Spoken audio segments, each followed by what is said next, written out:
Hello, it's Nialler9 and Andrea Cleary, and you're listening to the Nialler9 Podcast. Hello, Andrea Cleary. Hi, Nialler9, Niall Byrne. Pointing at you, pointing at me. How are you doing? Everybody good? Everybody good out there? Everyone doing all right? How are you doing? You can respond to us if you like. We will hear you. We are always listening. But what we are always listening to is music and new music. And this is our monthly best of the month, best tracks of the month, best albums of the month, stuff that we've been listening to, stuff that we are vibing with. Always a fun time. And you seem to like this too, listener, because it is generally a popular listen that we do every month. So if you've never listened to it before, myself and Andrea are going to play some songs, talk about some songs, talk about some albums, and we're going to ping pong back and forward with music recommendations. As simple as that. That's what we're going to do. It's that easy. It is that easy. Like as easy as pressing play on a record, which we did last night in the Big Romance for Portishead's dummy listening party. It was a great time. It was a lovely time. I had a lovely time. Did you have a nice time? I had a really lovely time. Everyone was very nice. It was a particularly lovely group of people. It was the exact amount of people that makes the room very comfy and vibey, and everyone was very polite and friendly. And that's, to me, what makes a successful event. So yeah, thanks so much everyone for coming and for bringing along some people. And thank you as always to Dimitri, who is from the Discord, who has yet to miss a listening party. Always there with a smile on his face and always lovely to see him. So shout out to him. For sure. He's been at all 5 so far. It was a lovely evening, and we did announce last night our next listening party, which will take place on the last Wednesday of next month, which is Niall, the 24th. The 24th of April. Thank you. 24th of April. And this will be my choice, and the album will be Fiona Apple's debut album Tidal. So keep an eye out on Niall's socials for tickets and the like. They're not up yet, but I'm sure they will be in time, and there will be in the month of April an episode dedicated to kind of Fiona Apple more broadly, and that album in particular that will be led by me because it's my choice. So that's next month. Pencil in. Nialler9.eventbrite.com is where we eventually put those tickets in the next 2 weeks, and you can find them there. So that'll happen at the Big Romance, April 24th. That'll be our 6th Listen Closely party. 6 months. 6 months in, so been going really well. So enjoying it. It's a nice way, in a way. Like we always talked about, maybe like, oh, should we do live podcasts and stuff? But just never really made sense to me the same way that it, like maybe it does for some other people. Where like you know, we're not looking to sell out Vicar Street or anything like that. Although, I don't think we could. If you are from Vicar Street, get in touch. I'd just like to go up on the stage once. I just want to see what it looks like. We can make that happen for you, Andrea. We can make that happen. We could do a live podcast in Vicar Street when no one is there, if you like. Ideal. That's my dream. That's my dream live podcast. Because whenever we've talked about live podcasts in the past, I'm like, oh yeah, I'd love that. But like, do people have to come? I don't want that. I just want it to be me and you in like a different scenario, different like location, like a live podcast in the woods. Like, I don't see why people aren't doing that.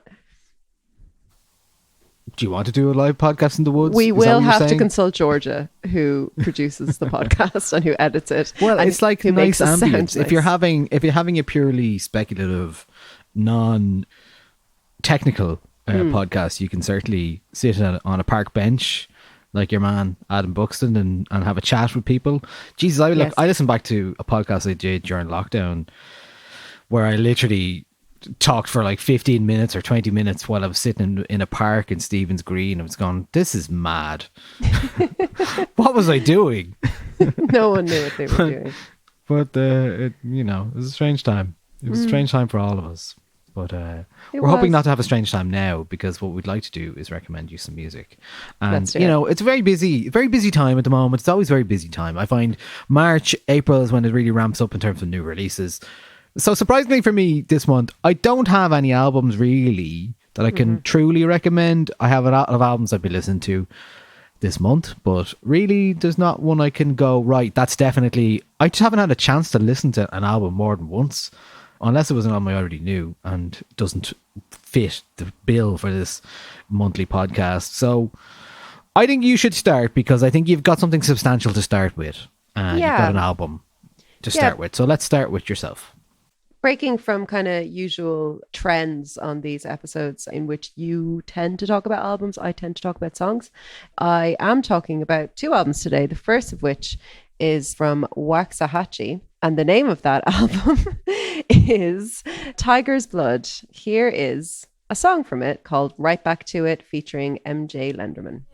Peace of mind, I get ahead of myself.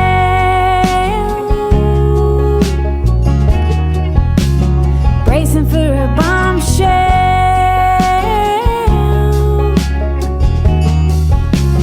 Your love's written on a blank check. Wear it around your neck. I was at low, but you come to me on a fault line, deep inside a gold mine, hovering like a moth. I lose a bit of myself.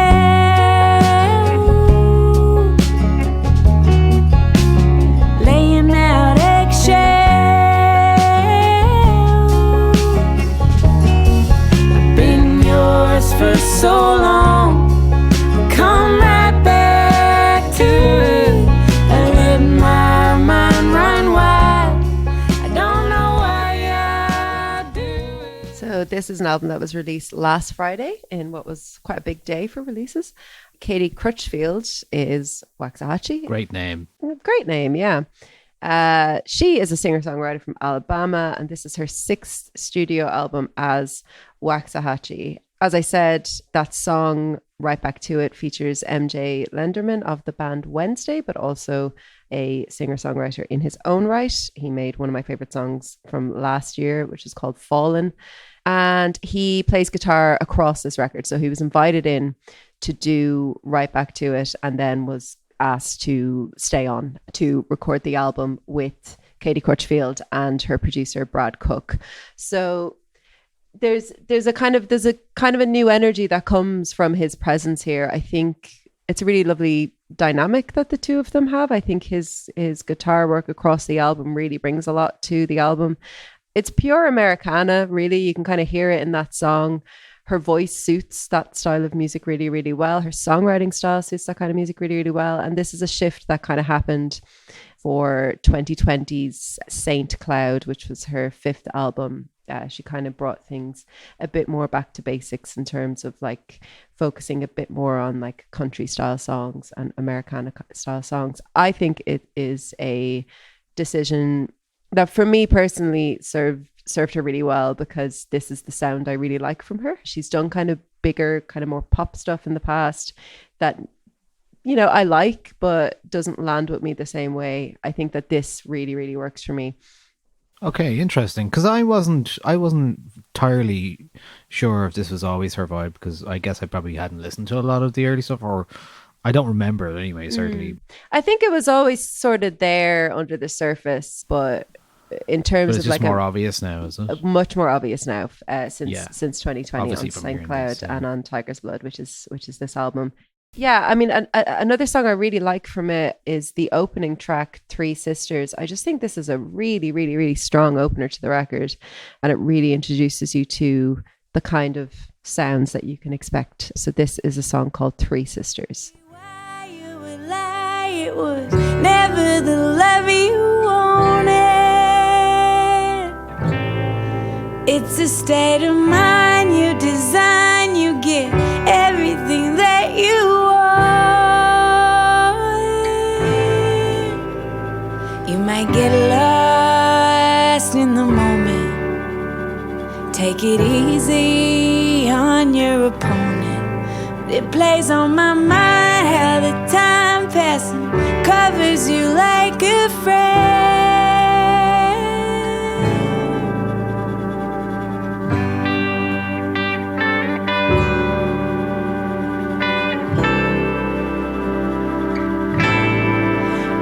See why you would lie, it was never the love you wanted.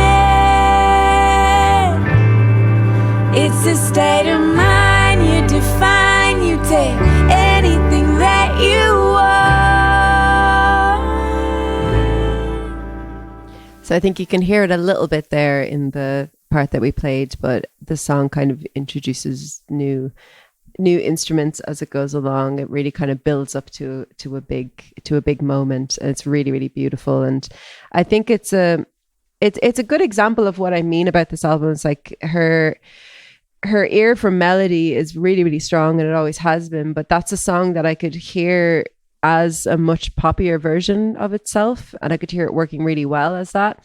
But I like it in this kind of guise. I like the really strong melody. I like her. I just think her voice is just so suited to this, and she sounds really beautiful, really wonderful. At points very strong, at other points, very kind of tender throughout the album. I love her voice. I love the melodies. And I just think this is like just a straightforwardly very, very good album. It's a really strong album. I think it might be my favorite of hers so far.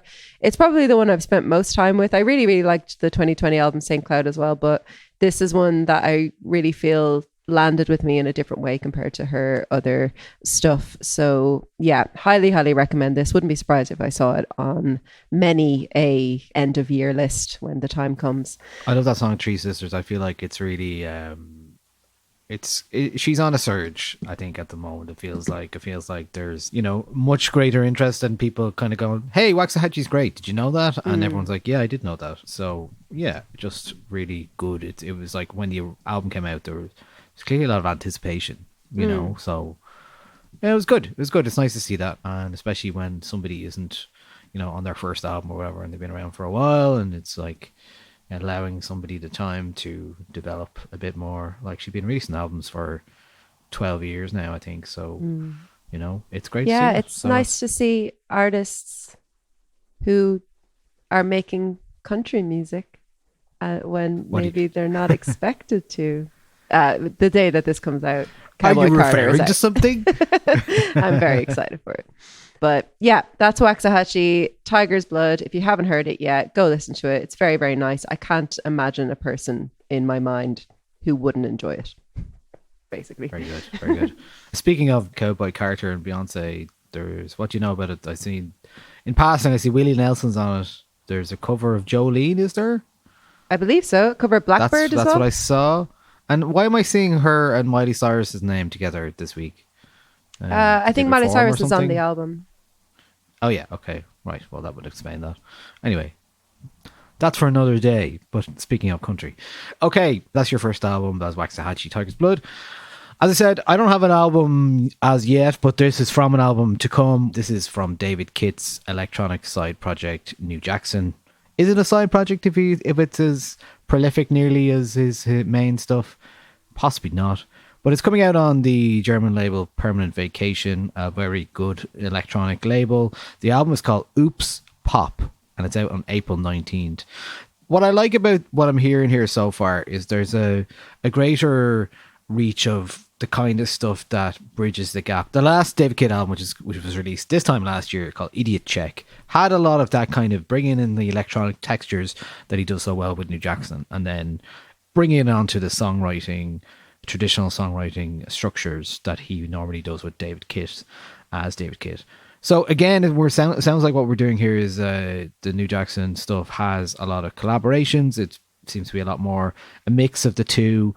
Like the song I'm about to play is called Out of Reach. You can hear how it's kind of got a bit of that songwriting prowess, but also very much a kind of electronic dance track. Days that turned you inside out, but left you wanting more. So you're none the wiser now. You've sung 1,000 songs. All your vows are broken now that someone great has gone. It's out of reach, out of reach. I can't explain. No sudden reach, no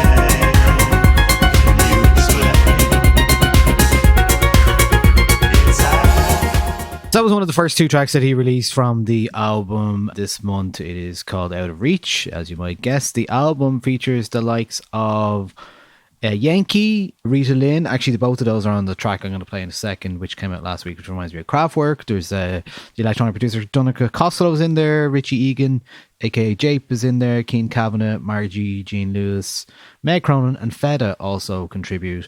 Of Out of Reach, he says it was the last track he wrote for the album. I had a version of the album that I liked, but the whole thing didn't feel quite like oops or pop enough. I had the melody and chorus of Out of Reach knocking around for a while. I wrote and recorded the lyrics and vocals in one long session the day before mastering was booked. It gave the album a shot of pop urgency that made it really gel as a whole. I get a mild bang of Jason Donovan off it, but it has a giddy techno-pop sugar rush that I really like, and it makes a worthy addition to the new Jackson canon.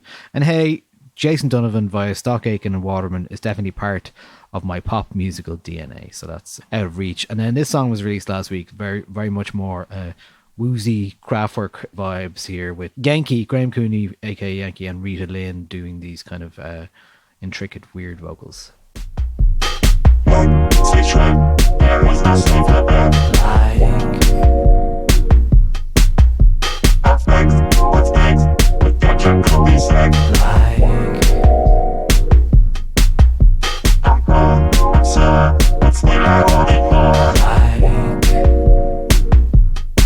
She likes me, she likes me, she likes me. That is from New Jackson's forthcoming album, Oops Pop. First album as New Jackson since 2017, although he has released a lot of stuff in the meantime, like once-off releases and stuff. So there's lots of New Jackson music to be released. And I said in 2011, 2010, maybe, since when he started releasing music, sat around here waiting, and then the Night Mail and all that kind of stuff. Really, really great music. And, you know, he's a very prolific Irish artist, and, you know, I think there's a lot to be recommended there still. Can often be forgotten about in terms of, you know, one of Ireland's like current great like songwriters and producers. He kind of does his own thing in a lot of ways, and I really like this. I think it's really great. I think it's my vibe for sure. So because you've got a couple of albums picked, I'm gonna pair it with a song, kind of more of a bit of a similar vibe, but not really. It's an artist called Tatyana. Now, this is an album that came out last Friday. The album's called It's Over. She's a UK artist, previously released a debut album, which was co-produced with Metronomy's Joan Mount. And for this second one, Tatyana took control of every aspect of the creation, produced alongside Miko Gordon. And it's a really fun, nice, not deep pop music, electronic pop music album. It certainly grabbed my ears last week, and I'm looking forward to hearing more of it. This is a song from it called, the title track, it's called It's Over, from Tatyana.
Yeah, some of that record now, I've only had a brief listen really, but it really grabbed me in terms of its nice melodies and hooks and good, decent production. Well, it reminds me a lot of Georgia as well, Georgia's first album. So you can hear a lot of parallels there in that. So, Andrea, your choice. What are you going to show us next? What I'm going to show next was a very, very kind of excitable and long-awaited album for many people in circles similar to mine. It is the sixth studio album from lead singer of Big Thief, Adrianne Lenker, long awaited by me and lots of other people, but mostly me. Adrianne plays Dublin's Vicar Street on the 21st of April. That gig is now sold out. And the album is called Bright Future. And this also came out last Friday alongside Waxahatchee. And it sort of, oh God, I have so much to say about this album. I kind of don't even really know where to start. It's vibe-wise, I suppose, it maintains that kind of like flash in the pan, like in the moment recording vibe of her previous albums and a good amount of like Big Thief's discography, in that like you can really feel like you're in the room with the musicians as they are recording. Like there's some moments in the album where she'll like move away from the mic and then move back in, and it can really like draw your attention to the space of the room. And I think that that's always something that she, whether solo or with her band, has done really well. Like she makes it clear to you, and this is pointed out in the Pitchfork review of the album, that this is how these songs exist at this moment in time. And it might not necessarily be how they will always exist or how they always have existed, but on this day, in this place, this is how they exist. And I thought that was a really nice thing that the writer of that review pointed out. I don't have their name to hand. And it's her and a very small band. The band are Nick Hakem, Josephine Rustin, Matt Davidson, Philip Weinrobe, and Noah Lenker, who is her brother. And they all, with the exception of Noah, who sticks with the drums, they all sort of like pass around their instruments. It's very kind of like shared between piano, vocals, violin, electric guitar, and acoustic guitar and banjo are kind of the main instruments used throughout the album. And it begins, I mean, you kind of can't talk about the album without talking about the opener. It begins with a kind of a strange opener for an album, which is a song called Real House, which is a piano sort of ballad centered around a series of vignettes from her childhood with no chorus, that explores her relationship with her mother and to a lesser extent with her father, but, you know, family, growing up, not living in a quote unquote real house, and then finally moving into a real house. There's some really beautiful lines in that song about the first film that made her scared as a child, which was actually Deep Impact. And the line in it is, I thought of this whole world ending. I thought of dying unprepared. And this idea of the world ending is something that will come up later in the album as well. But then it ends with the image of the family gathered around their dog and having to put the dog down, and that being the moment that she first sees her mother cry. And it's a really like, it's quite, I don't know if intense is the right word, but it's an incredibly moving song. It's a song that you would expect to be like 8th on an album of like 10 tracks, like a kind of a deep into the album. You've already kind of settled in, you're already sort of used to the themes, but she really just comes out the gate with this song, and it's a strange decision. I don't know if I like the decision that she made there or not, but it is certainly surprising. My only worry about it is that if I recommend this album to people, that they will listen to that first song and think, oh no, this is a bit too intense for me, or it's a bit too sad for me, because the whole album doesn't really maintain that sense of intensity throughout it. There are moments, but it's not this very intense thing for the whole album. But yeah, there's also obviously the singles, Ruined, Sadness as a Gift, and Fool, which I think we've talked about them on this podcast. Maybe not all 3 of them, but certainly 2 of 3 of them. And they fit really, Ruined and Fool, I think. Yeah, Cool. They fit really, really beautifully on the record. We won't play them here because I'm sure people are already very familiar with them. And there is a potentially early, or maybe just, it's definitely an alternative recording of the song Vampire Empire, which was a kind of a Big Thief lore song. It was played live at some shows, and then it was played on a US talk show, and that version of the song became the canonized version of the song. And then they released the song not as part of an album, just kind of on its own. So there are already 2 sort of canonized versions of the song out there already. And now there is this 3rd version, which is driven by acoustic guitars, piano, and violin. And it's a very different Vampire Empire than what we're kind of used to hearing. It's maybe a little bit jarring when you first hear it, especially if you're used to the Big Thief versions. But I think how kind of raw and ramshackle it is, how the melody is a little bit different, how the percussion is a little bit different, makes it really, really beautiful and raw. So here's a little bit of Adrianne Lenker's Vampire Empire. Watching TV, tired, bleeding on the bed. The milk is just expired, all the leaves are dead. I'm not quiet, you've been quiet, just receiving what you said. Reeling, feeding, feeling filled by everything you fed. I see you as you see yourself through all the books you read. Overwhelmed with guilt and realizing the disease.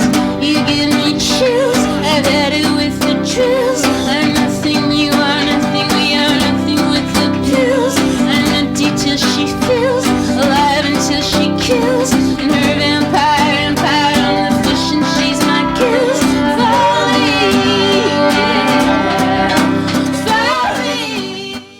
Just gives the impression of like a kind of a hoedown, kind of impromptu session, you know. Impromptu session is how the whole album kind of sounds. It was recorded directly to tape, which was the same with her last album as well. And in this one, it really does sound like it's all the band together playing at once. It sounds very impromptu. A friend of the podcast, Alan McGuire, said to me that the songs, or that she writes in a way that makes you think that she's making up the song as she goes along, or that it's kind of coming to her as it goes along. And I think that's a really apt kind of description of how this album feels. It feels like improvisation, and a lot of it is improvisation. They recorded it in this like small studio in the woods, and she didn't listen to anything until the band had kind of gone away, and then she listened back to the tapes to see what they sounded like. And from what I can tell, those tapes are what we get here. Like the album is mastered, it is mixed and all of that, but it is kind of as raw an album as you can kind of get. And that's really, really rewarding. Like I love how Vampire Empire sounds on the record. It took me a listen to get my head around it at first, and then once I started listening to it as its own song, or its own iteration of that song, I was like, oh, I could love this as much as I love the other ones. And like, you know, there's not many bands out there that will release 3 versions of the same song and have me still interested in hearing that song. But it's just a testament to like what she can do with arrangement and what she can do with her voice, and how the particulars of the recording environment can change how a song feels to a listener and what parts of the song that you connect with. And I think she's really, really attuned to that kind of thing. And so there's another song on it that I love as well, called Evil. It's spelled EVOL, which is love backwards. And she does something really interesting kind of lyrically on this song, where she explores phonetic palindromes. So words that have meanings like backwards and forwards, like evil sounding like the word evil, and that being a palindrome of love. And she kind of plays with this idea throughout the song. There's lyrics on it: teach, cheat, part, trap, you have my heart, I want it back, God, dog, devil, lived, the giver takes, the taker gives. And it's a really, really beautiful piano driven song. So here's a little bit of that.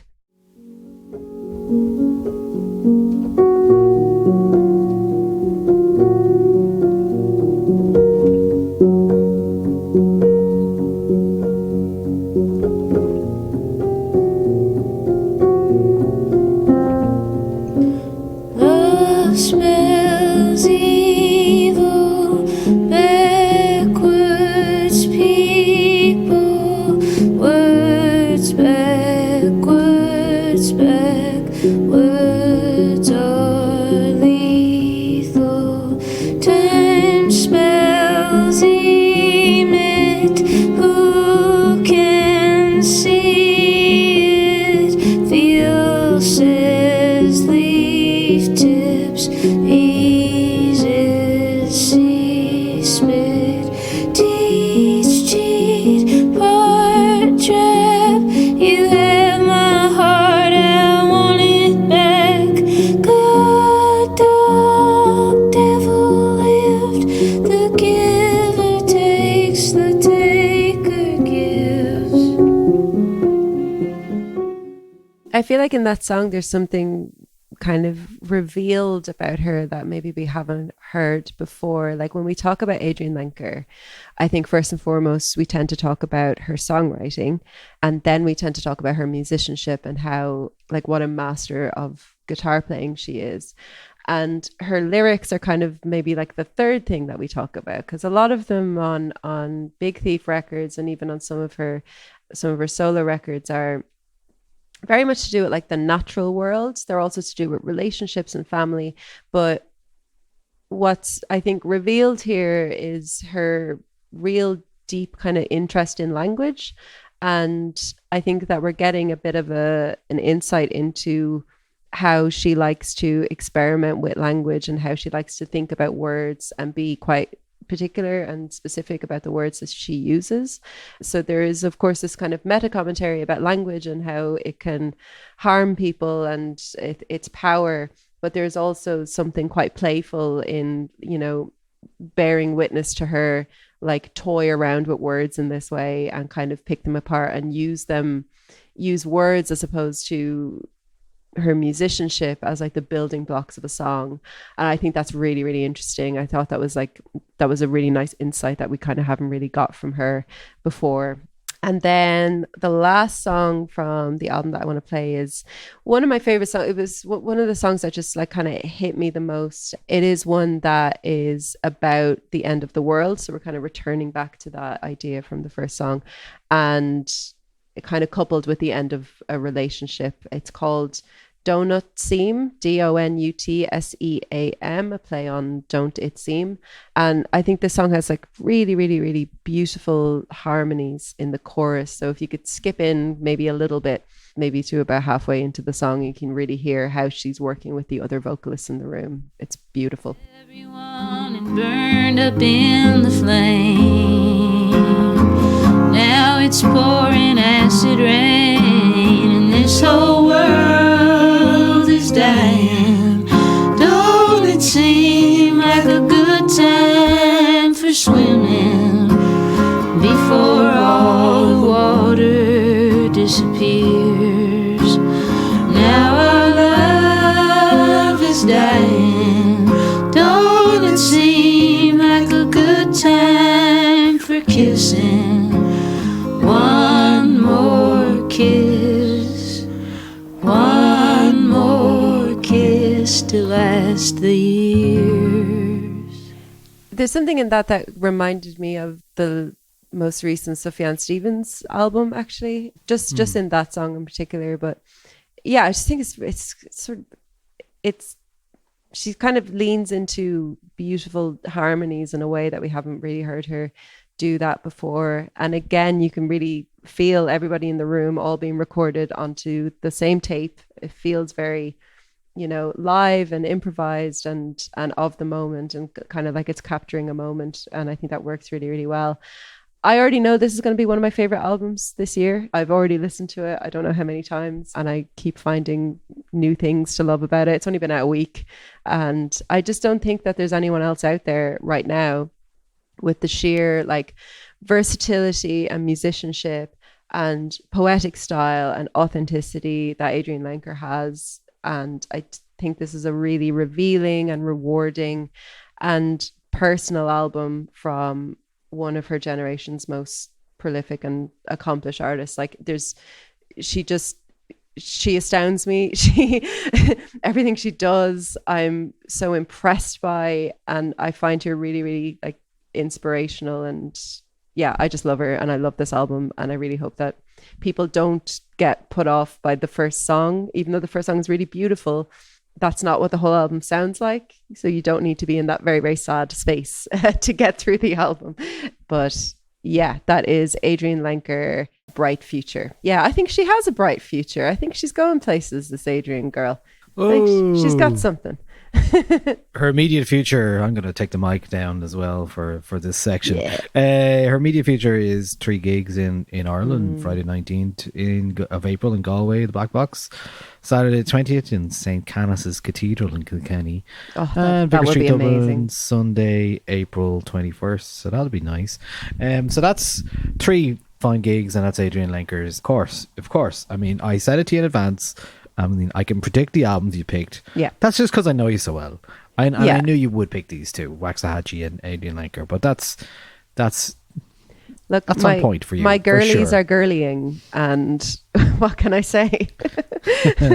I'm here. Well, another set of musicians who have a very bright future ahead. Something very unique happened in Ireland last week. Did you cop this last Friday? Was it the Irish lunar album eclipse? that went maybe the Irish album that went to number one last week? It was the first Irish homegrown Irish rap album to go to number one. So that's from Travis and Elzzz. Their album called Doghouse was released the previous Friday, and they've been making like drill and kind of rap music for the last 3 years, probably like definitely during the pandemic. I saw them in the Button Factory at one of the, I think it was a pod gig, maybe. It was a seated thing. It was really weird. Around that time we go, that's that time again. But I saw them around then and I was like, been following them ever since. There's a collective called Gliders. They are young Dublin black Irish rappers who are making these really like amazing cool songs. I think the album really is called Doghouse. It really cements way to rat. They previously went to number 2 with their mixtape last year called Full Circle. Now I don't know how the charts in Ireland works anymore, and I don't know how this is calculated, but fair play to them for doing this. But I just wanted to shout that out because it's actually really unique and something that's never happened before. And for once, you know, like I don't pay attention to the charts much. I certainly don't write about the charts much. But I found this really interesting because I think these lads are really good and they're doing things on their own terms and they're not getting played on the radio as far as I can tell. Blockbuster is I think it's the opening track from Doghouse. It's probably, it's not the opening track. It was the first single released. But there is Cello features on this, Monjola, Reggie as well. But it's about, the production is really good. It kind of less like, there's been a lot of drill music that's come out of Ireland the last few years from Drogheda and places like that. So, but like the thing that you've heard is they've all kind of have the same vibe. And I think what Travis and Elzzz are doing here is kind of bringing back some of that regular, like old school, not old school, but like rap style, but also bringing some of the drill in, but not going too far in one direction and making this sound really good. So this is their track Blockbuster from Doghouse.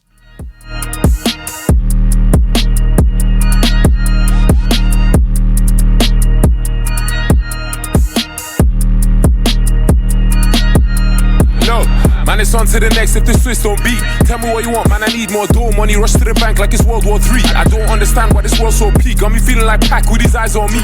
Turn a white chick to a chocolate, darling, pardon. She like the culture of me. Yo, this is just me to a T. Ain't nobody back your beef, my bro. It's too late cause it's cooked, my bro. I was just asking a simple question. Dumb fuck still said he don't know. I minimize time to spend on these hoes. Fucking on BB's one of my goals. I don't really fuck with them BBLs, even though everybody loves Ruby Rose. Crazy, this nigga still talking. Brave man, dead man, see what's like to be a great man. They say I got a galley addiction, that's too much DBE or Dave, man. Waste man, calling my line, please save man. Situations got I'm feeling confused. If I punch you in the face right now, post up, I get 1 million views. I ain't dashing a single fuck, nah. For your bitch, I'll toss it. See right now, man's moving toxic. I get broke, bitch, elevate then drop it. I might go stay, come back and fuck it. Even though bro, she ain't know how to block it. Look, she's still a hot topic, but just like that, you know how to block it. Who's that on the block? I don't know what you thought. Are you tapped or what? I ain't dashing a single fuck. Crazy, I swear you were chatting like a typo, he's now backtracking. Didn't plan on having a slop it, but she's here right now, so fuck it. Who's that on the block? I don't know what you thought. Are you tapped or what? I ain't dashing a single fuck. So that's Travis and Elzz's album's called Doghouse. There's certainly a lot of crossover kind of stuff maybe happening there as well. So they've done really well in Ireland. So interested to see where that goes. Along with that, my other track I wanted to recommend is a funny one at first, because when I first heard it, I was like, hey, this band sounds exactly like that other band, and I don't know if I'm okay with that. But as it's happened, this song has just kind of wormed its way into my brain. And the band in question are a band called Glass Beams. They sound a lot like another band called Crangbin, who are supremely popular now, so popular now that they're playing the 3 Arena later this year, which is kind of crazy. They're a Texas trio that would have started out playing in Ireland in the Workman's Club, right? So this is a dream for promoters, right? You know, all of a sudden they're playing in the 3 Arena and everyone wants to see them.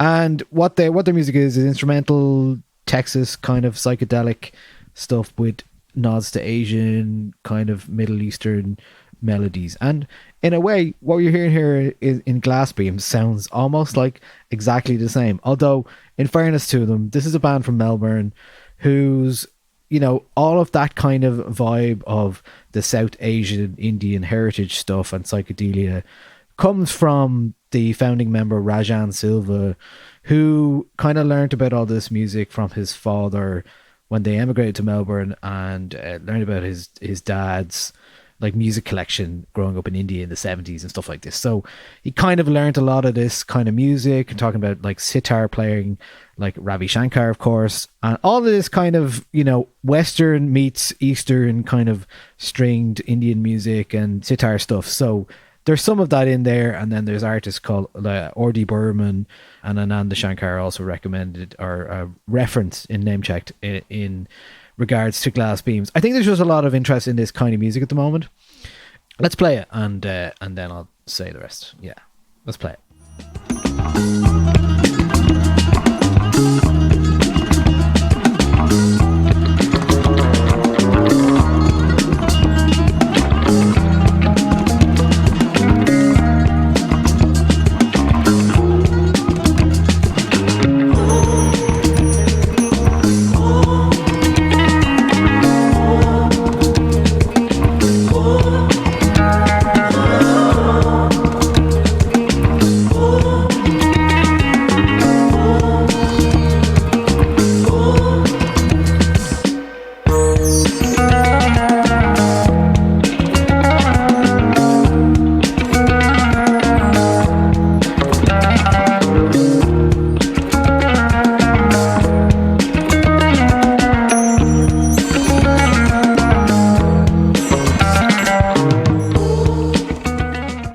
So yeah, you can hear the kind of Indian influence there. You can also hear a lot of, as I said, very close, and some have said carbon copy to Krang Bin, and I totally get that.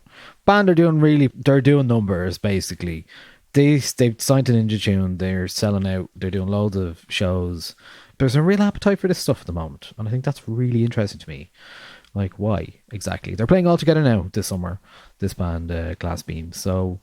Yeah, a new enough band. I mean, they literally only released their new EP last week, and it's unusual these days to have a band that really haven't had many releases, like, suddenly blow up like this. They had an EP in 2021, and then that's 3 songs, and now they have a 5-track EP, and all of a sudden these 7-8 songs are absolutely massive. And anyway, I just think it's interesting, and you know, it's very pleasant music in a way. It's very much background music, right? So it's like music. Probably a lot of people are listening to this while they're doing other things, but I think it's very nice, and it's stuck to me. It stuck to me a lot more. Does than it I thought only it would. feel like background music because it's instrumental? Like, I think No, that I wouldn't sounds say. quite No, I don't engaging. think. I wouldn't say that. Like, instrumental music isn't.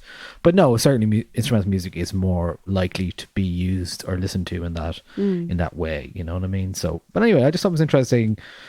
I wasn't sure if I was going to pick it, and then I decided today I was like, yeah, I'll go with this because it's interesting to me, and they're genuinely a new enough band. You know what I mean? Mm-hmm. It is, and like I spent all my time listening to music and listening to stuff that comes in, and.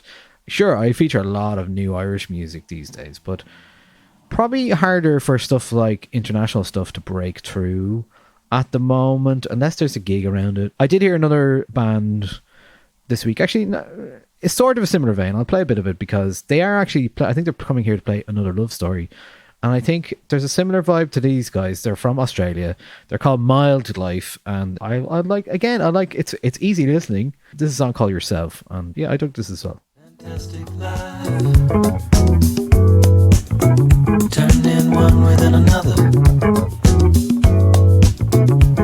and I'm looking to find if I know what I know, then I know.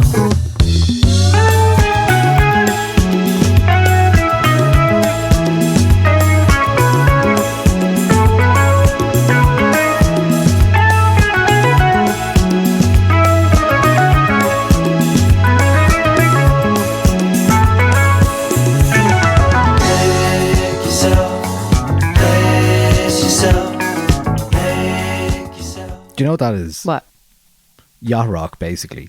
That to me is way Yeah, rock more vibe. background music than the Glass Beams one that you played. Yeah. I was more compelled by the Glass Beams one. That one was maybe a bit more rooted in like I mean, jazz, it doesn't exactly. like using kind of like jazz chords rather than like Eastern or Indian stuff.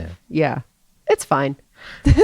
Yeah, I mean that's their third album. It's prog disco is what it's called sometimes, but Sure. I'm hearing I'm hearing a bit of yacht rock there. But anyway, that was a song. That was a song I liked. I wasn't gonna play that one at all, but I just felt like Australian band, similar vibe. The easy listening thing is there, and not the. Is it probably the worst band name you've ever heard? Mild Life. I don't know. It's just like, I mean, am I missing something? It seems like I do like that song. I do. Niall, this But is the I'm also best like- music of the month. I just want to remind you, this is our opportunity to talk about the best music of the month. And I'm not saying this isn't I'm having a the best music I'm of the having a month. playlist crisis as we Yeah, speak. but I'm saying basically. that you I'm having a seem playlist unconvinced crisis. That's that what- this is the best. I shouldn't be music of the talking month. about this music. No, you shouldn't. But it's fine. But it's important to pay attention or to Okay. pay tribute to bands that are just fine. No, it's not. I'm sorry. Okay, well everybody. then let's take them on the this playlist. is- Anyway, can we it's move on to some good music? It's middling. Okay. Yeah, Okay. go ahead. Sorry for that. Niall detour, lads, Nine's but that's how the brain works sometimes. Mid You're just music like, of the month. It's fine. It's fine. I have a couple more that I'd rather share with you later. So, but in the meantime, you're gonna play a future pop classic, are you? Yeah. I'm going to play two versions of a future pop classic. Charli XCX is readying herself to release a new album. I don't know when. Actually, I didn't see what date it was. But I think it's May. Is it May? Is that soon? Think so. Yeah. So she has released a song from her upcoming 6th studio album, Brat, called Von Dutch, which pays homage to one of the greatest or worst fashion trends of the 2000s, depending on who you ask. The Von Dutch baseball caps, but it's also about being braggadocious. It's okay to just admit that you're jealous of me is a lyric from it, and having fun, and it's all hyper pop and really, really fun. So here is the song proper, and then we will discuss a remix. This is Von Dutch I'm just by gonna Charli put my hand XCX. up and say, this song is indie sleaze to me, right? Okay. Electro indie sleaze. All right, here we go. Von Let's do Dutch, it. Charli XCX. It's okay to just admit that you're jealous of me. Yeah, I heard you talk about me just a word on the street. You're obsessed and just confess it, put your hands up. It's obvious I'm your number one. It's alright to just admit that I'm the fantasy. You're obsessed and just confess it, cause it's obvious I'm your number one. I'm your number one. I'm your number one. Yeah, I'm just living that life. Bondage, car classic, but it's still pop. I get money, you get mad because the bank's up. Yeah, I know your little secret, put your hands up. It's so obvious I'm your number one. So, So yeah, that's Charli? that's indie sleaze to me. Indie Yeah. sleaze is back, man. I think Told you. that's perfect. That's why we're doing a indie sleaze club night on May 5th, Sunday, May 5th, bank holiday. We're at it again. Is it sold out? God no. Where can people get It's their too far away tickets? for that. Nialler9.eventbrite.com. Excellent. Indie sleaze party. Bank holiday Sunday, Workman's Cellar. Thank you. Okay, back to Charli XCX. Along with this single came a remix, which is what I actually heard first, featuring Addison Rae. And if we listen to it from around the 125 mark, Niall, Yeah. she just does a really great scream in it that I really like. And I saw this on it's bangers and bangers. Instagram or TikTok. I'm not sure where. Anyway, this is a scream mix. That life. I'm just living that life. I'm just living that life.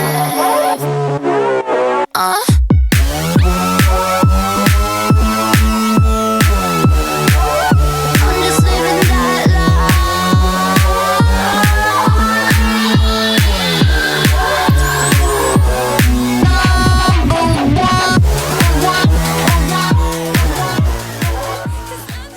How do you find out you do that kind of screaming?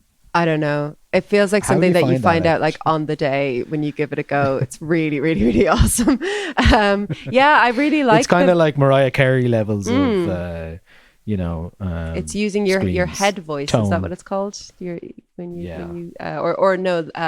It's like a whistle note. That's what it's called when Mariah does it. But yeah, I really like this remix. I really like the original song. You know that I've not always been Charli's like bestie, but I've always at least admired what she's doing. Like, I think she's, one of the most influential she's interesting. pop stars. She makes interesting music. She makes great pop music most of the time. She makes fun music. Yes, she does.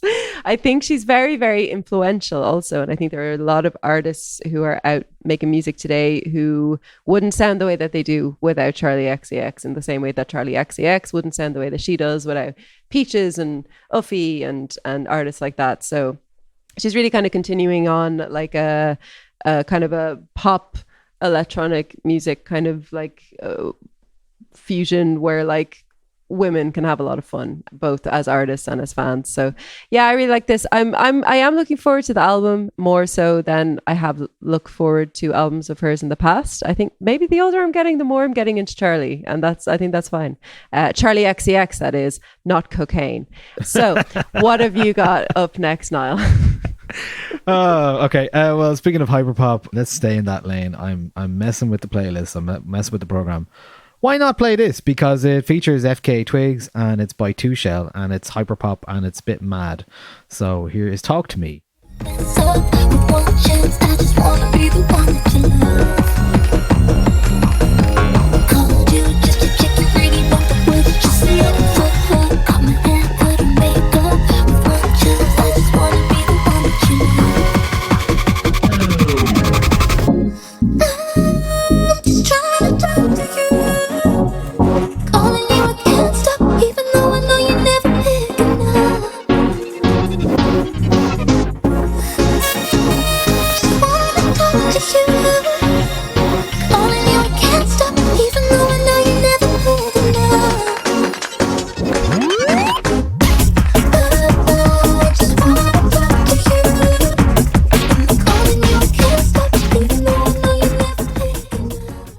Okay, 2 things happening there. Well, there's more than 2 things happening there. First of all, that practically sounds like a donk. That is 2 Shell featuring FKA Twigs, Talk to Me. It's really interesting in a lot of this stuff. Like, this is what happens in clubs, as I've mentioned before, since the pandemic. There's a higher BPM happening all in clubs in general. And so you're seeing this kind of play out in dance music more and more and more. Like the faster tempos, that kind of stuff is much more obvious. 2 Shell have been doing that for a while, but they generally stayed on this kind of independent underground buzz, and having FKA Twigs on it certainly is a statement of intent. What I thought was really interesting about this as well, now I only heard 1 or 2 of them, but in the hours leading up to the release of this song last week, they put out different versions of the track featuring AI assisted, an AI Chris Martin singing it, Frank Ocean, Taylor Swift and Pink Pantheress. And I was like, this is funny. I mean, you can't get them. They were on their Bandcamp for like an hour or something like that, I think. Or if you want them, you have to spend loads of money or some stupid thing like that. And yeah, it's like, it's up there. Oh no, they're like, the Pink Pantheress one is up there. The Chris Martin one is on their Bandcamp, although that's currently not for download. Anyway, they're all there. It's funny that you say that, because listening to that, I haven't heard that song until you played it just there. Listening to that, the takeaway I got from it was that 2 Shell and FKA Twigs have never met and were never in the same room and did not have the same vision for this song at all. And that this is the sound of 2 completely different artists with even 2 completely different like sounds in the room. Like the sound on the like effect or whatever on FKA Twigs' voice just seems completely at odds with the rest of the song. So it's funny that you say that, because I think that that's exactly what this song sounds like, and it's good to know that it's intentional. Okay. I guess. Interesting. Yeah, there is a picture of the 3 of them for the first time. Weirdly, the picture has, they all have 6 fingers in it. No, we're not going that way. No, one of them is wearing what looks like an Irish rugby top. So I'm like, who are these lads? Anyway, that's happening. These people are, don't know why that's happening. But anyway, Two Shell were basically never shown their face before, and now they've shown their face, so we're like, okay, who are they? Are they Anyway. men or women? Two Shell. Two lads. Two lads. Yeah. Everyone, there was loads of rumors about who they were and all this kind of stuff, but they're probably just two lads. You know, Okay. no one knows. The usual. The way it always is. It's usually two lads. It's usually two lads. But yeah, you have a song for us because I've ruined my choice now. Go on. Yeah, my last song is a song by a band called Havvk. They are an Irish band, and this song is called Expiry. Until you're over it. Until you think of it. Expiry. Expiry. Young lady. Young lady. Expiry. Expiry. Young lady. Young lady. Young man. I think I might see a doctor. I wonder why I'm not getting any sleep. It's infectious. It's infectious. You push your pen into my skin, but it's hard to suck in when you're filling me with air. Give me a piece of it. Just let me live a bit. Expiry. Expiry. Young lady. Young lady. Expiry. Expiry. Young lady. Young lady. Young man. I was just minding my business until there were numbers to follow and boxes to fill. So one of my favorite genres of music is music that I think Kat Stratford from 10 Things I Hate About You, played by Julia Stiles, would listen to. And this is this song in particular, but also I feel like she would love the band Havvk. This song in particular has that exact sort of vibe for me. I really, really like Havvk. I'm quite late coming to this band. I've absolutely no idea why, but I'm quite late coming to them. This is their second album. They're very much a feminist band. They did a really cool tour for their Drawn Together project where they played with over 50 women and non-binary artists to promote equality in the music industry. More on that within the next couple of weeks from us here at the podcast. But yeah, just a really cool sound, really nice. Like, I this isn't a disparaging thing at all. I mean this with the most love in my heart as I possibly can. Angry girl music, and I love angry girl music, and this is great angry girl music. And yeah, I love it a lot. Love this song a lot. This is from the album To Fall Asleep, which I haven't listened to kind of fully enough to talk about just yet, but I just wanted to kind of, you know, highlight that song from it as one that I really, really like. But I will be listening to more Havvk over the next week. Yeah, Very that's good. Havvk. Recent guest on No Encore as well, so you can go and listen to Julie Havvk talking about some of this album on the No Encore podcast as well. I'm going to switch it up a little bit and a bit of a palate cleanser, let's say. Let's have something a bit gentler just before we wind down, before I pick my older choice or kind of more esoteric choice. This is a band called Group Listening and the song called New Brighton.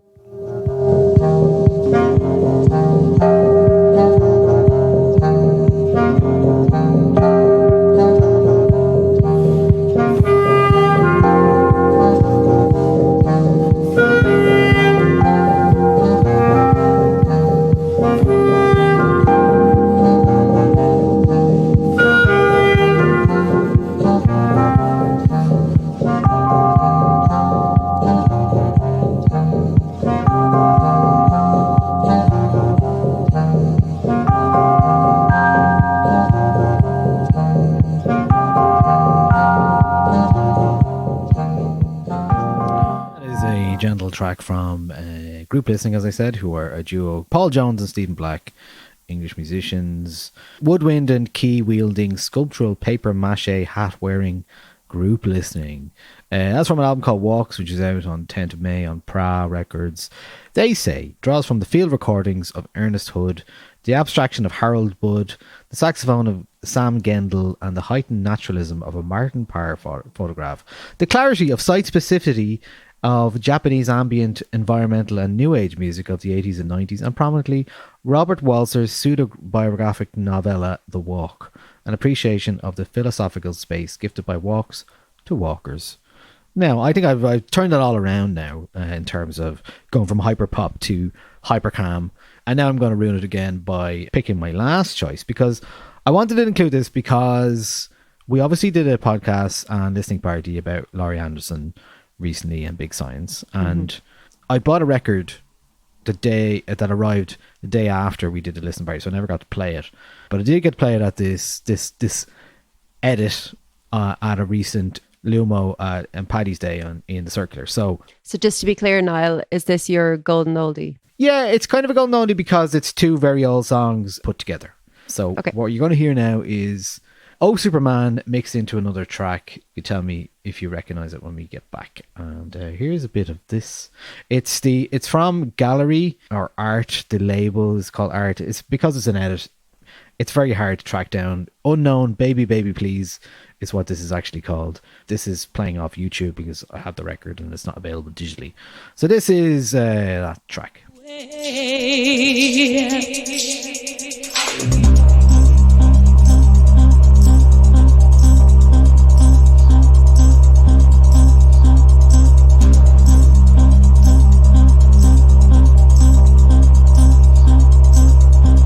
I need your love right now.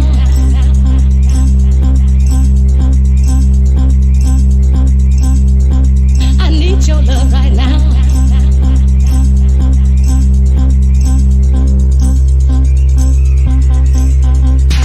Baby, my heart is full of love and desire for you. Now come on down and do what you gotta do. You started this fire down in my soul. My heart is full of love and desire for you. Now come on down and do what you gotta do. You started this fire down in my soul. My heart is full of love and desire for you. Now come on down and do what you gotta do. You started this fire down in my soul. My heart is full of love and desire for you. Now come on down and do what you gotta do. You started this fire down in my soul. Now can't you see it's burning out of control? And come on, satisfy the need in me. 'Cause only your good loving can set me free.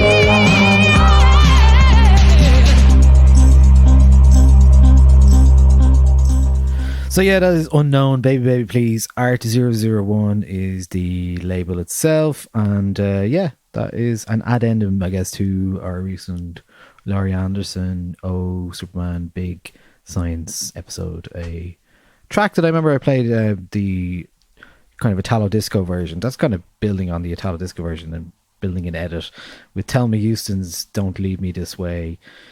So yeah, that is it from me, from choices anyway, this month. Anything else you'd like to talk about, Andrea, while we casually hold our microphones and lean back into our seats? I have a golden oldie. Oh. You can just press play.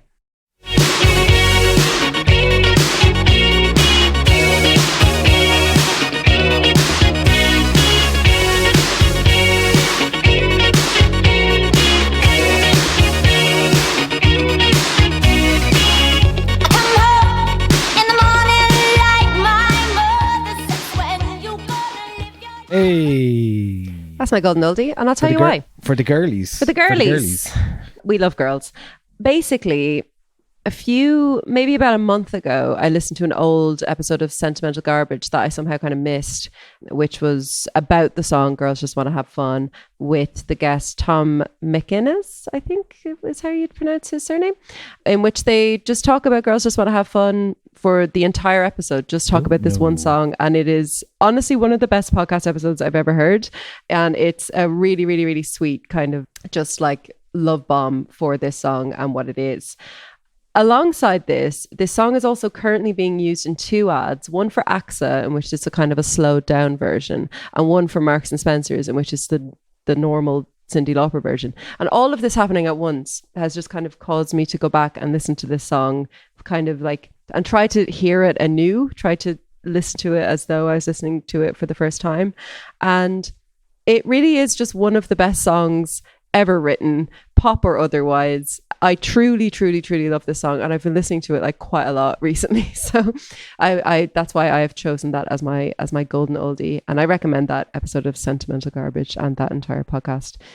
more generally. But yeah, just wanted to give Cindy her flowers for a song that she is like very much associated with, but people kind of I don't know, people take this song for granted. Do you know, like it's like, oh, Cyndi Lauper, yeah, girls just want to have fun, but she's got other songs too. It's like, yeah, she has other songs too, but also this is a very good song, so let's give it that. But yeah, anything else that you have been, any other business now? We did have a discussion last night, sorry. Yeah, well, any other businesses, we had a brief discussion last night about BDS. AXA is on the BDS list, so please don't buy your insurance from AXA. Thanks. That's it. Don't buy your insurance from AXA. And also, they use slow down versions of pop cover songs. And if you listen to the most heinous Fanula's crime of all Flop Culture episode about that very thing, that is also a very good episode. But yeah, we are not affiliated with anyone here. Anyway, what else has been consuming us? I have one. Yeah, go ahead. I don't have much at all, so I have a television show. I watched Three Body Problem on Netflix, and I thought it was really, really good. Good, fun, sci-fi. I've actually based on. Okay. Do you want to take it then? Because I'm just gonna agree with you. Yeah, it's the makers, the creators of Game of Thrones, who basically have a sort of a. I thought it was going to be a limited series at first, but it's not. I've watched them all now, and it's certainly a new season going to come after that. It's based on some books, Chinese books. Is that right? It seems to be mostly Chinese based. Yeah, essentially, when I started watching it, I didn't know what I was going to be watching. It's about scientists, and they're all having crises about science not work. Suddenly, science stops working in the world, and it's about how that happens, and it involves VR headsets and games and outer space and what may come from outer space. So, yeah, I've actually really enjoyed it. I've been really enjoying sci-fi at the moment. Just between Dune and whatever else, I'm just like, I'm into it. I watched Foundation. Have you seen Foundation? It's a very ambitious sci-fi drama series that I think it's done 2 seasons now. It's probably going to be a 3rd. It's very good. But again, based on really heavy, like dense books that are like, nobody can film this. And then the other one I watched was Silo, which Rebecca Ferguson's in. Obviously, Rebecca Ferguson's in Dune as well. And in All of Our Hearts. And in All of Our Hearts, yeah. Silo is about all these people that live underground, and they're in this silo, and they don't know what's outside the silo, and they say they're being told it's radioactive out there, and it was when my son was born in December. I had a lot of early mornings and late nights where we were just like, can't do anything, let's just watch some weird sci-fi. So that's what I did. So I've been watching a lot of that kind of stuff lately. So I've been really enjoying it. And Three Body Problem is another one. I mean, what did you think of it? I really, really liked it. I loved all the concepts. If there was bits in it that I wasn't too crazy about, there was always another bit that we go to. Like, so I loved all of the timeline that's kind of set in during the Chinese Cultural Revolution. That's a really interesting, area of history that I actually don't know very much about, and I'm going to learn more about after. It's inspired me to go and kind of learn more about that period of history. And when I say bits that I'm not that interested in, I mean basically any time that Isa Gonzalez is on screen, because I do not think that she can act. She certainly can't act like she's smoking, and she just basically stares with the same expression on her face for the entire show. So anybody who gives the first episode a go and finds her difficult to kind of attach yourself to. Which character is that? She plays Augie. She's the one with the countdown. Oh, she's she's not good, and it's fine. It's traditionally symmetrically beautiful that you're just like, oh, she's like the most beautiful woman I've ever seen in my life, and that's fine. But I couldn't care less what happens to her character, which is a shame. But you've got other amazing performances throughout it, not least from Liam Cunningham, who gets to say the word cunt like 3 times on Netflix, which is fantastic. He's brilliant in it. He's so funny. He kind of reminds me of like they took him out of like a character. They took a character out of like Line of Duty and put him in this like Netflix sci-fi series. Really, really great. And I loved any moment where the two of them were in in the VR headset sort of game thing where they're like, you know, trying to figure out the puzzle and trying to figure out all the problems and what's going on with the world.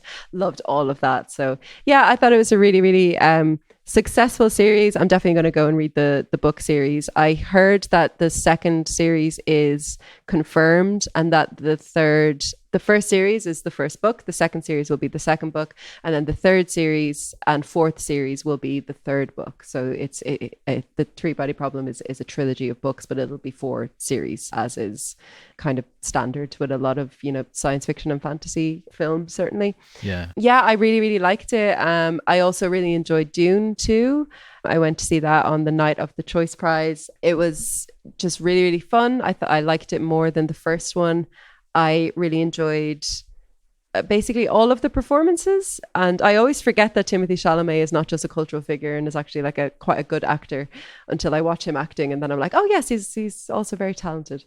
So yeah, I like Dune a lot. Big worms, sword fight. You know, I don't need much more. I don't need to, you know, understand the complexities of this world very well. I just sort of need to watch some people running around on the sand and doing their funny walk, and then the big worm comes, then the fight comes, and then here's Elvis and he's bald, and it's great. Yeah, it's really, really fun. But that's basically all the stuff that the stuff that isn't Merida for Australia.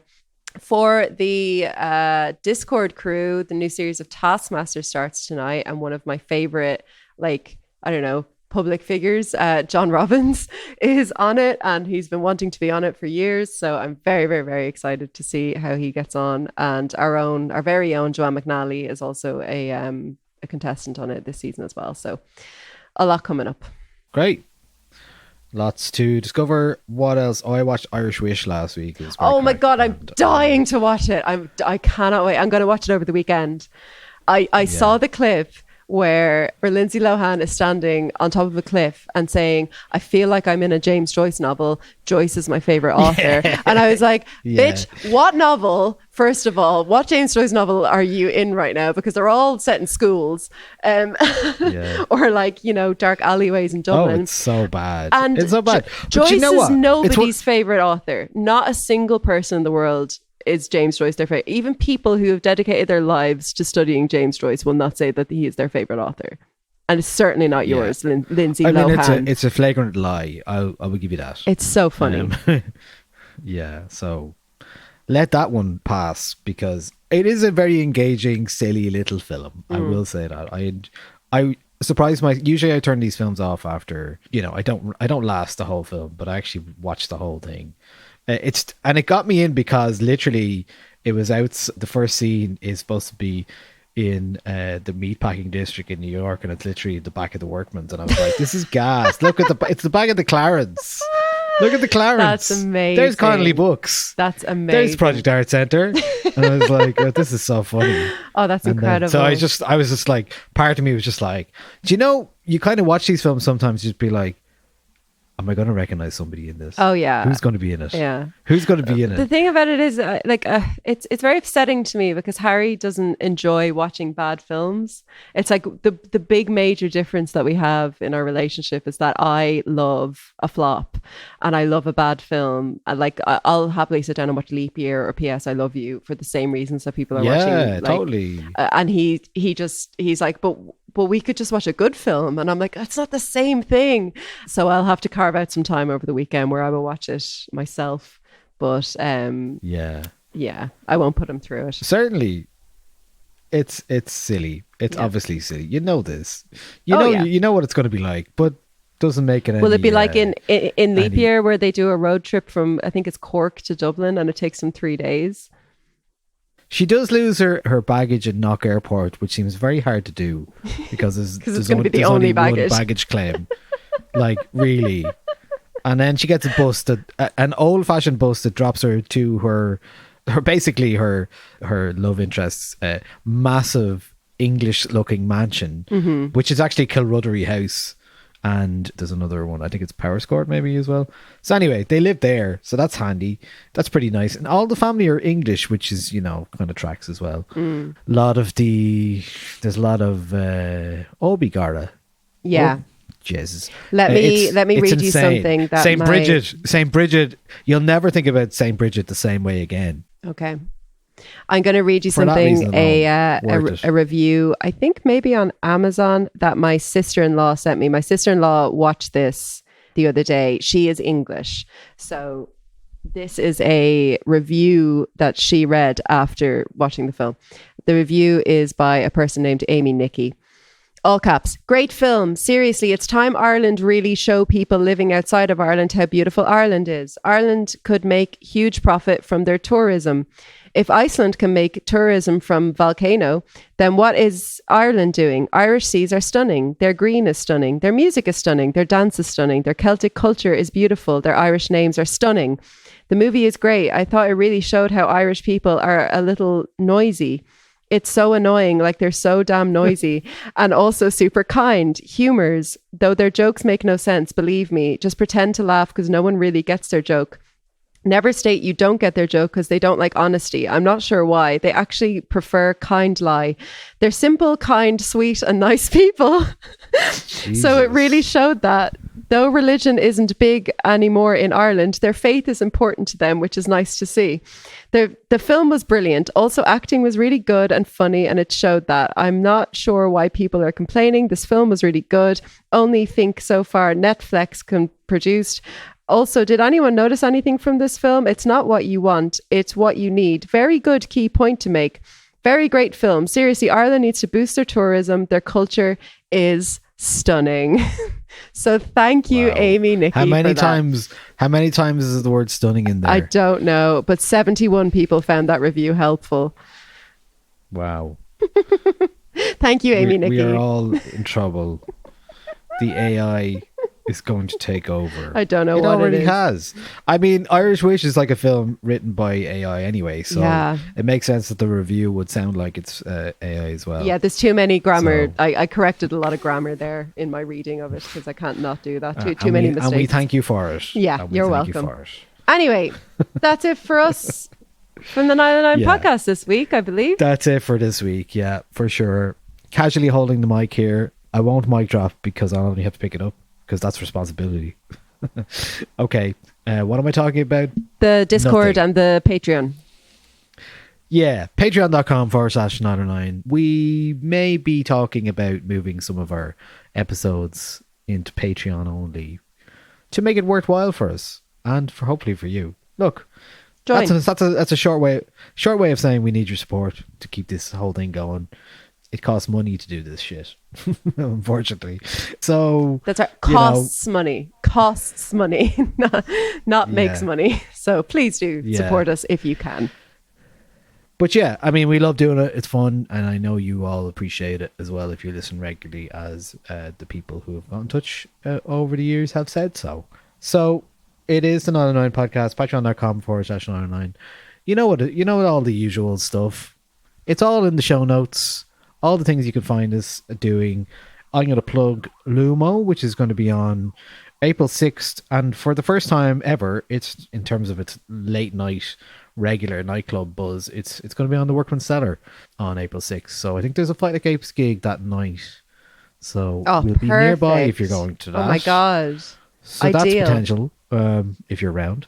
So after that gig, come around to us in the Workman's Cellar. And if you're not going to that gig, you should come around to us in the Workman's Cellar. So lumaclub.eventbrite.com for tickets for that, and $5 plus VAT, all that usual business. But yeah, from a $5 plus VAT, you can sign up to our Patreon and get access to our Discord.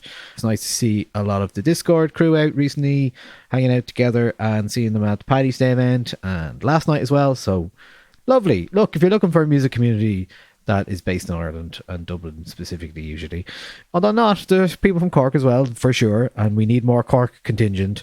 We need a Cork meetup, lads. We need a Cork meetup. So Mike, if you're from get on Cork and you listen to the if you listen to the podcast, patreon.com, sign up to the Discord, say hello to the lads. There's loads of people there. There's lots of coffee nerds. I'm surprised by the level of coffee nerdiness sometimes. Same way I'm surprised by the level of Taskmaster nerdiness. Yeah. But we are a multifaceted group of people. We love music and we love film and we love books and we love Coffee. all sorts. Coffee and all sorts. Okay. Yeah, so that's it. Goodbye. Okay, I've been given the signal now. They're playing me off. Okay, I have to go. Bye. Bye. Bye.